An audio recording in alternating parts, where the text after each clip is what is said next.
Eu quero dar bem-vindo a você para mais um encontro com a palavra. Nesse programa estamos estudando profundamente a Bíblia Sagrada e estamos somente começando. Agora estamos estudando o segundo livro. Como continuamos a estudar o livro de Êxodo, gostaria de lembrá-lo que a palavra Êxodos ou Êxodos significa saída ou partida. Isto está dizendo para nós qual é o tema do livro de Êxodo. O livro de Êxodo mostra para nós o caminho para fora da escravidão, uma literal escravidão que os filhos de Israel estavam experimentando no Egito. Então, como aplicação, o livro de Êxodo nos mostra o caminho para fora da escravidão dos pecados que experimentamos hoje. Na primeira sessão do livro de Êxodo que estudamos, o fizemos em uma perspectiva histórica. Então, nosso foco principal esteve sobre os princípios que envolveram a chamada de um libertador. Como olhamos para a grande libertação retratada no livro de Êxodo e tentamos ver a aplicação devocional desse livro, nós nos prendemos em Moisés, que é o grande instrumento humano usado para a libertação do povo de Deus. Nesta sessão que começamos agora, eu gostaria que nossa atenção estivesse voltada especialmente para a libertação, que é retratada no livro de Êxodo. Esta é a grande mensagem deste livro, libertação. Como já dissemos, a palavra libertação é sinônimo da palavra salvação. Isto é especialmente no Velho Testamento. Quando vamos para o livro de Êxodo, para o assunto da libertação, e vimos a salvação que este povo experimentou, contemplamos aí o grande poder de Deus. Isto porque não existe tal coisa como a salvação, passado ou presente, sem o poder de Deus. No livro de Êxodo você verá o poder de Deus sendo exibido de um modo sem igual. Você verá a grande e poderosa mão de Deus vindo sobre o Egito e Faraó em forma de pragas. Estas 10 pragas são um estudo muito interessante, especialmente quando nós as aplicamos para as nossas próprias vidas. A mensagem das 10 pragas que caem sobre Faraó e o Egito e move-lhes ao ponto de estarem dispostos a deixarem o povo hebreu ir embora, é um retrato da grande verdade que é ensinada na Bíblia de Gênesis a Apocalipse. Em 1 João capítulo 4 e versículo 4, esta verdade é expressada da seguinte maneira: Ele está em vocês, e maior é o que está em vós do que o que está no mundo. Ou podemos colocar da seguinte maneira: existe alguém em nossos corações que é poderoso e forte como nenhum mal nesse mundo. Esta é a aplicação devocional nesta mensagem das 10 pragas. Como você vê, a primeira resposta de Faraó sobre o pedido de Moisés e os anciãos de Israel para deixarem o povo ir foi ridicularizada. Depois de tudo isto, na verdade, parecia ser um absurdo. Um pequeno grupo de hebreus irem à presença de um faraó egípcio e eles saírem em liberdade total. Agora, a razão que eles dão para essa absurda demanda é mencionada várias vezes em seus registros. Aqueles anciãos, junto com Moisés e Arão, dizem para o faraó egípcio: olha, o Deus dos hebreus tem se encontrado com nós. Então deixe o povo ir, porque o que Deus nos disse dirá também a você. Eu acho que isso é realmente muito desafiador. Quando juntos adoramos ao Deus vivo e verdadeiro, eu realmente gostaria de saber se temos esta perspectiva, irmos para fora de um serviço de adoração e dizermos para as pessoas desse mundo: olha, nós temos somente nos reunido com o Deus vivo e verdadeiro, e isto é o que Deus tem para dizer para vocês.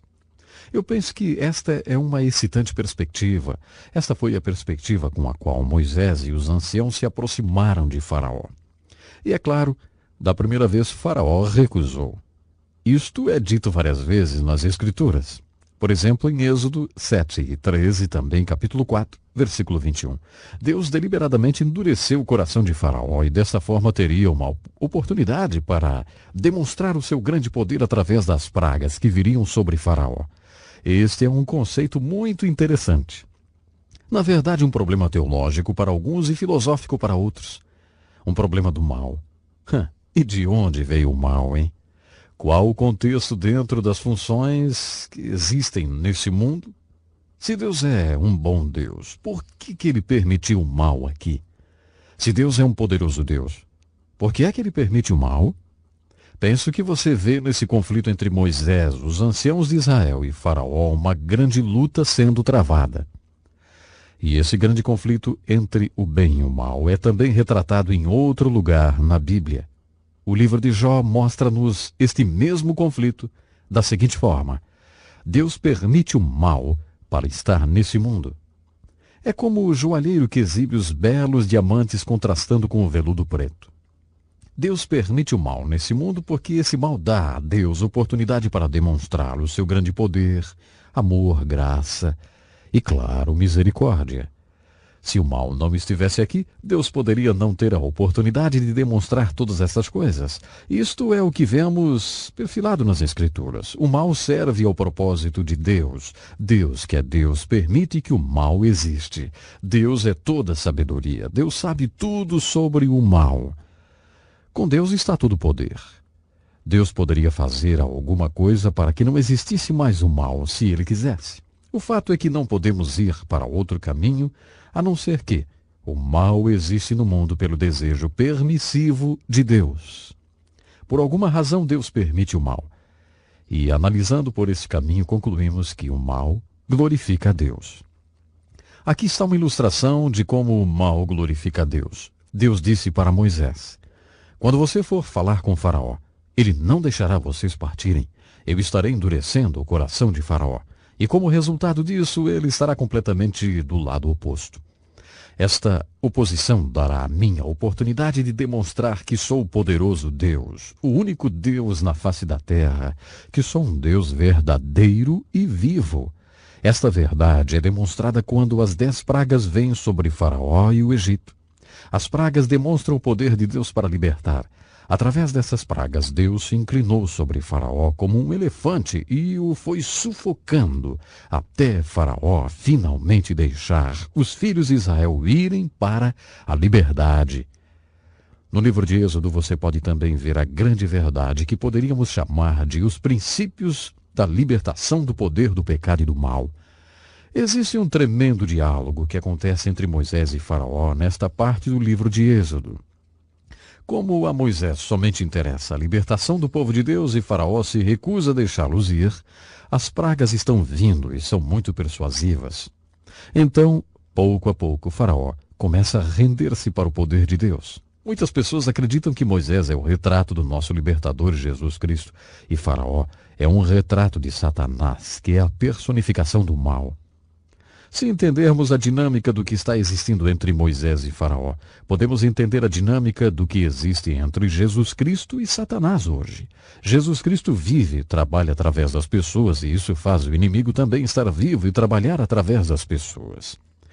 Isto tudo que está no livro de Êxodo é um grande ensinamento para nós, quando entendemos a dinâmica do que envolve a nossa salvação ou libertação do poder, tirania e a escravidão dos pecados.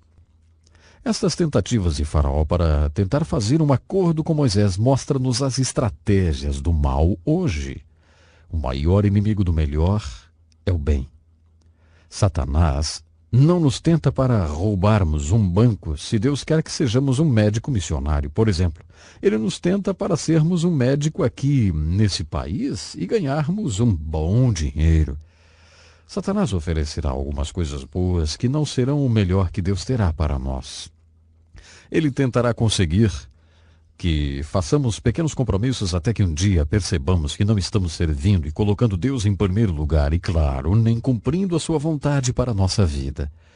Moisés realmente nos mostra os princípios da libertação dessas tentativas de Faraó para conseguir fazer um acordo com ele. Em cada caso, Moisés absolutamente se recusa a fazer um acordo com Faraó.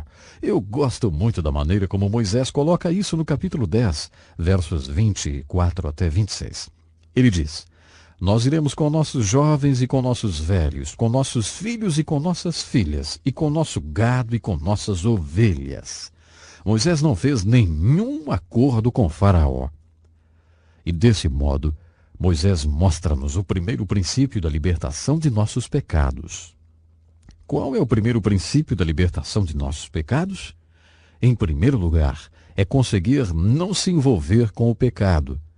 Esse é o primeiro grande princípio de libertação do problema da escravidão e tirania de nossos pecados. temos que desejar ser libertos e ajudar a levar outros à libertação. Conheço um pastor que iniciou um ministério especial para alcançar homens de negócios. Através dos anos, uma vez por semana, num café da manhã com estudo bíblico, centenas de homens têm sido alcançados e libertados. Sim, libertos de todos os tipos de pecados. Muitos homens têm tido as suas vidas literalmente endireitadas. Muitos homens deixaram de ser infiéis à sua esposa. Um desses homens de negócios se aproximou um dia do pastor e perguntou: "O que eu farei?" E o pastor respondeu: "Você sabe muito bem o que deve fazer." Aquele homem tinha deixado sua esposa e estava vivendo com uma amante. Então o pastor foi direto na solução de seu caso, dizendo: "Deixe sua amante e vá hoje mesmo para casa, volte para sua esposa, para o seu lar, agora mesmo." Naquela mesma noite, o homem chegou para sua amante e disse que voltaria para sua esposa. A amante então sentou no seu colo, deu-lhe um grande beijo e falou: "Agora me diga que você vai de volta para sua esposa." Quando ele veio para o café na próxima semana, contou-me o acontecido. Aí, ali no restaurante, ele bateu com o punho na mesa e disse: "Eu nunca tinha olhado tão bem para aquela mulher, a minha amante, como fiz naquele momento. Eu não a deixei, eu não voltei para casa." Sabe, o fato é que ele estava envolvido, profundamente envolvido. Não é fácil conseguir se libertar desse envolvimento. É exatamente por isso que o primeiro princípio de libertação é não estar envolvido. Nunca faça acordo com o pecado.